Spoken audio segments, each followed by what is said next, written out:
पत्नी का जो एक धर्म है उसे पातिव्रत धर्म कहते हैं। यदि केवल अपने पति को भगवान मानकर और उनकी आराधना में, तो वो मोक्ष पदवी भी प्राप्त करती है और जो चाहे वो प्राप्त कर सकते हैं। पातिव्रत धर्म में बड़ी भारी सामर्थ्य है।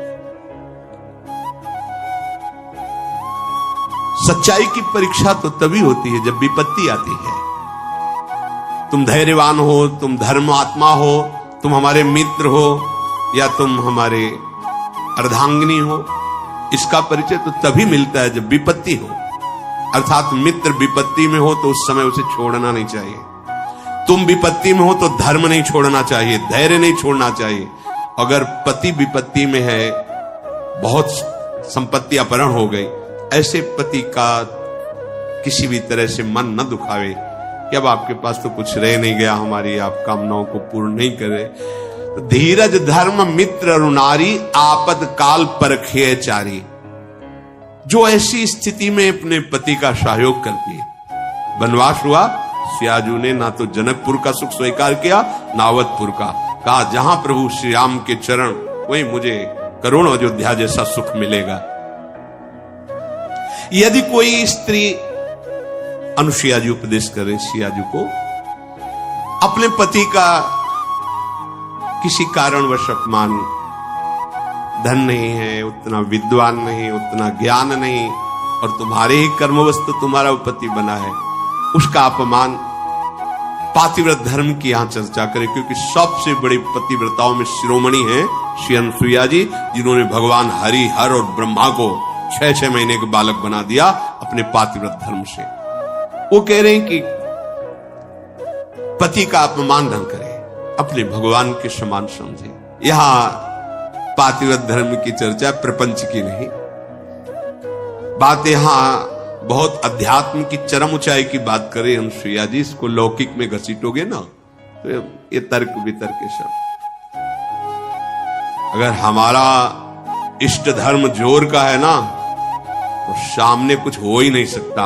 इसका प्रमाण हम तुम्हें देते हैं। जालंधर राक्षस और वृंदासती परम पवित्र चिदानंद भगवान को पति वरण करने के लिए तपस्या कर रही। देवर्षि नारद जी आए, तुम्हारा क्या उद्देश्य है? तो वृंदा ने कहा हमारा उद्देश्य है भगवान श्री हरि को पति रूप में प्राप्त करना। तो उनका पहले तुम्हारे पातिव्रत धर्म की परीक्षा होगी, तुम एक निष्ठ हो कि नहीं, तो आज्ञा कीजिए। उनका जालंधर को पति रूप में स्वीकार करके और पातिव्रत धर्म को आप प्रमाणित कीजिए, नारायण तुम्हें पति रूप में प्राप्त हो जाएंगे। कोई भी बड़े से बड़ा देवता जालंधर का बाल बांका भी नहीं कर पाया। क्यों?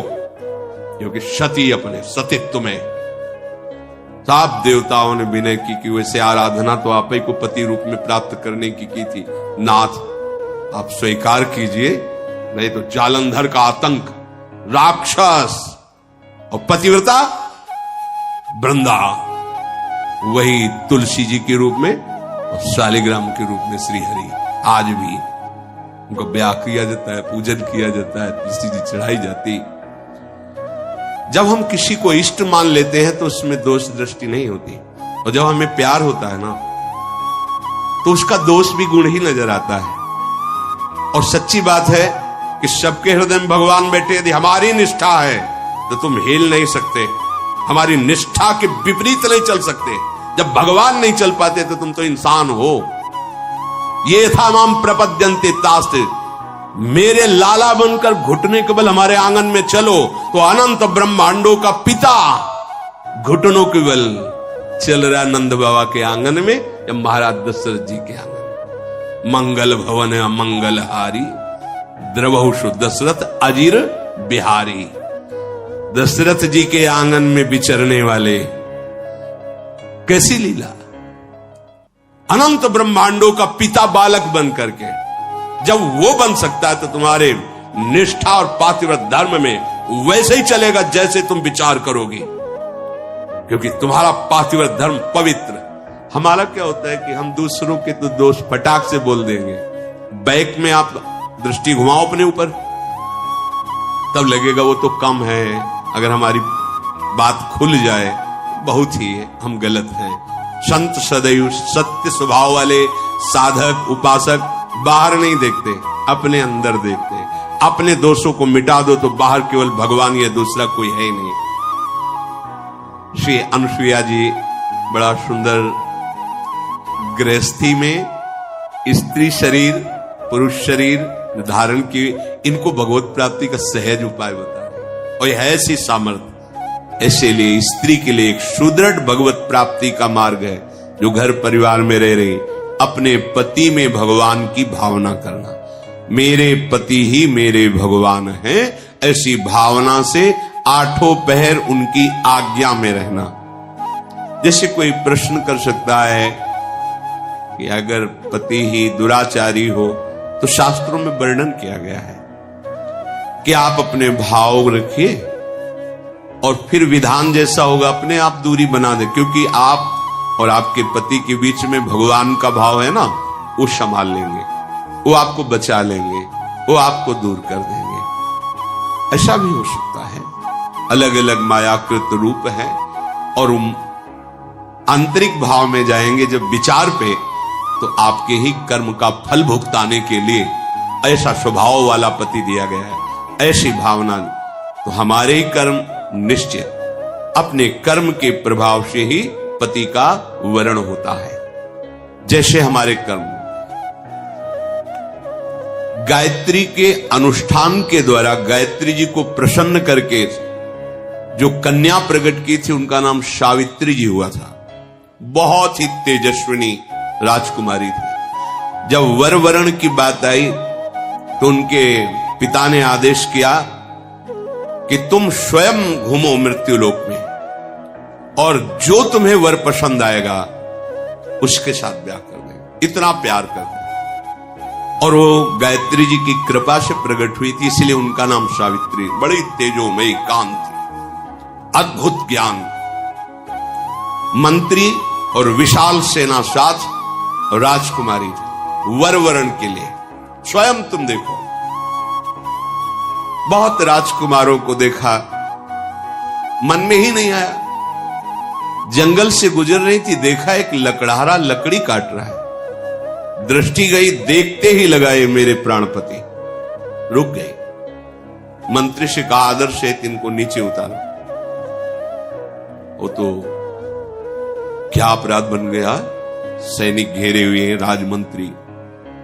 हाथ जोड़कर राजकुमारी ने कहा मैं आपको पति रूप में वरण करती हूं। आप नेत्र हैं आपके, आप देख पा रहे हैं मैं कौन हूं। लकड़ी काट के बेचता हूं और अपने माता पिता की सेवा करता हूं। मेरे पास रहने का ठिकाना नहीं, खाने का। वो आपका राज वैभव का प्रभु, मैं राज वैभव को पति नहीं बना रही हूं, आपको पति रूप से वरण। मेरा मन मान गया है, मेरा मन राजी हो गया है आपको देख के, आपके सौंदर्य को, आपके गुण को, आपके घर को, आपके वैभव को देखकर मैं पति नहीं बना रही, मेरा मन मान गया है। आपके माता पिता कहाँ हैं? बोले जंगल में एक झोपड़ी में विराजमान। ठीक है, मंत्री से कहा ये स्वीकृत है, मुझे पूरी जानकारी ली, वापस लौट। जब वापस गए तो वहां बैठे हुए थे देवर्षि नारद जी। आओ बेटी। राजा ने कहा वर वरण किया? हां। मंत्री ने पूरी बात बताई। देवर्षि नारद जी ने कहा नहीं नहीं नहीं, गलत हो गया। तो बोले आप यही देख के तो कह रहे होंगे ना कि घर नहीं है, संपत्ति नहीं है, तुम राजकुमारी हो, कैसे निर्वाह होगा, ये सब मैं जान रही हूं, नहीं है उनके पास। बोले नहीं, एक बात और है, वो ज्यादा दिन जीवित नहीं रहेंगे, 1 वर्ष में उनकी मृत्यु का योग है, वो मर जाएंगे। बहुत है, ये देखो निष्ठा, देखो बहुत है 1 वर्ष। अगर मैं एक दिन भी उनके नाम का सुहाग भरने को पा गई तो आज जीवन निर्वाह कर जाऊंगी उनके लिए। कैसा हमारा देश यति और सतियों का देश है। जैसे एक सन्यासी सर्वत्यागी, ऐसे साफ सुख की भावना केवल अपने पति में निहित करके भगवान को रिझा लिया। ये वो पातिव्रत धर्म है। अब सब भगत ही थोड़ी होते हैं, सब धर्म से ही थोड़ी चलते हैं। नारद जी बहुत प्रसन्न हुए। उन्होंने कहा एक बार जिसका वर्ण कर लिया बस।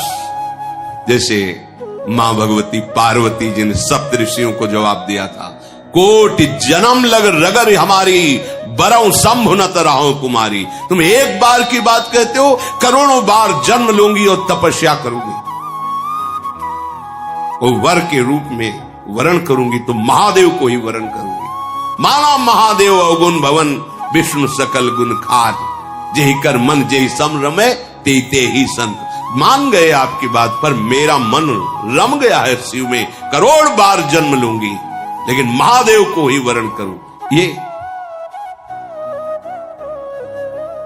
सावित्री जी का ब्याह हुआ, पिता ने अपार वैभव, वही अकेले थे, बिल्कुल एक भी सुख नहीं लिया। नहीं, मेरे पतिदेव के ही सुख में सुखी रहूंगी, आपका कुछ भी दहेज, कोई भी एक वस्तु स्वीकार नहीं करूंगी।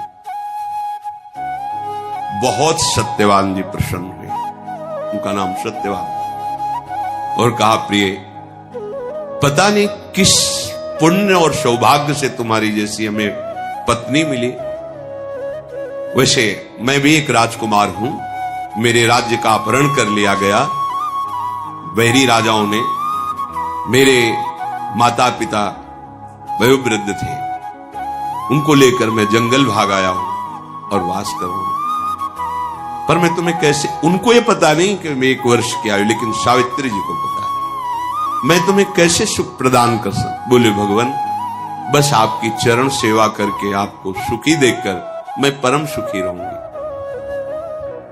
सुबह वो लकड़ी काटने के लिए चले, वो साथ चले, उनका नहीं, हमारे माता पिता की सेवा में जो आज्ञा। और वो जिस दिन से ब्याह हुआ था उस दिन से तिथि गिनना प्रारंभ कर दी। धीरे धीरे जब कुछ महीने व्यतीत हुए, उन्होंने अन्न छोड़ दिया। सत्यवान ने पूछा क्यों? बोले हमारी कुछ मन में ऐसी कामना है कि मैं नियम पूर्वक रहूं।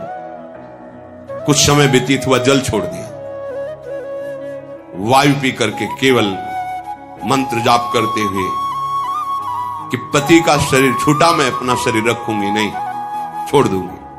और जब वो तिथि आई, उनका आज भगवान मेरी इच्छा है कि आपके साथ में वन में चलूं।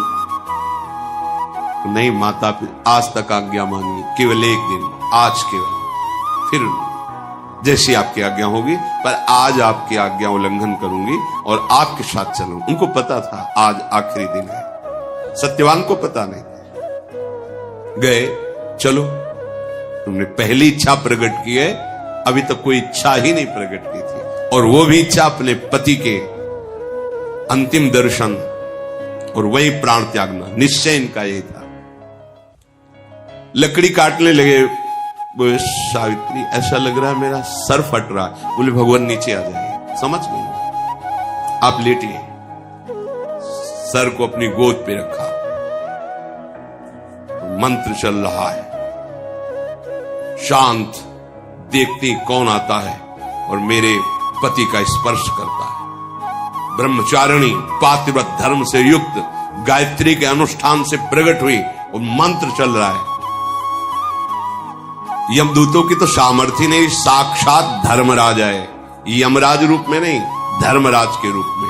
उनके 2 रूप हैं, पापियों के लिए भयानक यम रूप, जो यमदूत पहुंचते हैं, महान दंड देते हैं, लेकिन जो धर्मात्मा पुरुष होते हैं, जिनसे पाप और धर्म दोनों, फिर वो उनके लिए थोड़ी सुविधा होती है। और जो धर्मात्मा पुरुष होते हैं वह साक्षात धर्मराज पहुंचते हैं, लेकिन जहां भक्त होते हैं वहां भगवत पार्षद पहुंचते हैं, ऐसे नहीं। और यहां तो भगवत पार्षदों का भी प्रवेश नहीं। श्री जी की सखियां जो अत्यंत करुणामयी, देखा सामने धर्मराज,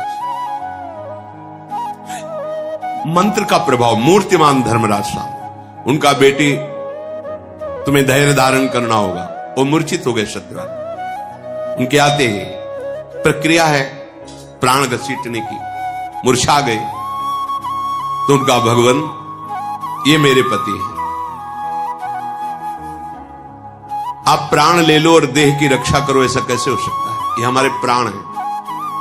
तो उनका समय तो पूरा हो गया, मैं तुम्हारे पति को सूक्ष्म शरीर में, यातना देह में लेकर अब जा रहा हूं। बोले आप अपना काम कीजिए और मैं अपने धर्म का निर्वाह करूंगा। खिंचा सूक्ष्म प्राणों को, बंधन से बांधा यमपाश से, चल पड़े। सावित्री जी मंत्र बल से पीछे चल पड़ी।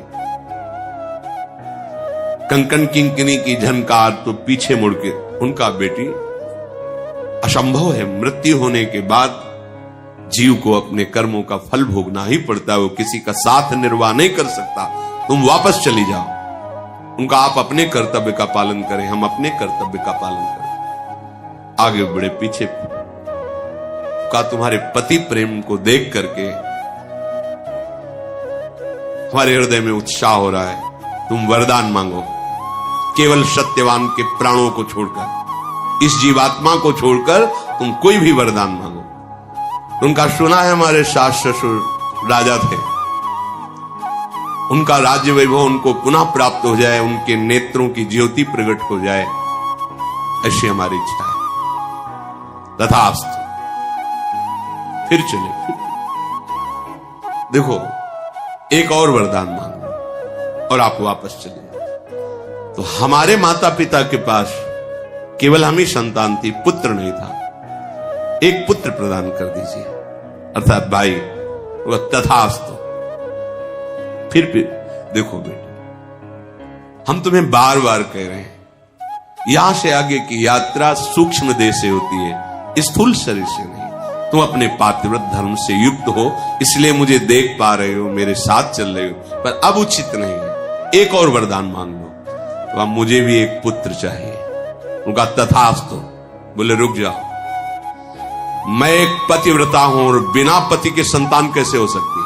धर्मराज जी फंस गए, पतिव्रता के वचन में धर्मराज जी फंस गए, सत्यवान को छोड़ना पड़ा। ये उसी पातिव्रत धर्म का वर्णन पीछे हमने कई बार सुना है। कश्यप ऋषि से कहा कि मैं वो पेड़ की बगुली नहीं हूं जो तुम्हारे देखने से भस्म हो जाएगी, मैं एक पतिव्रता हूं। पातिव्रत धर्म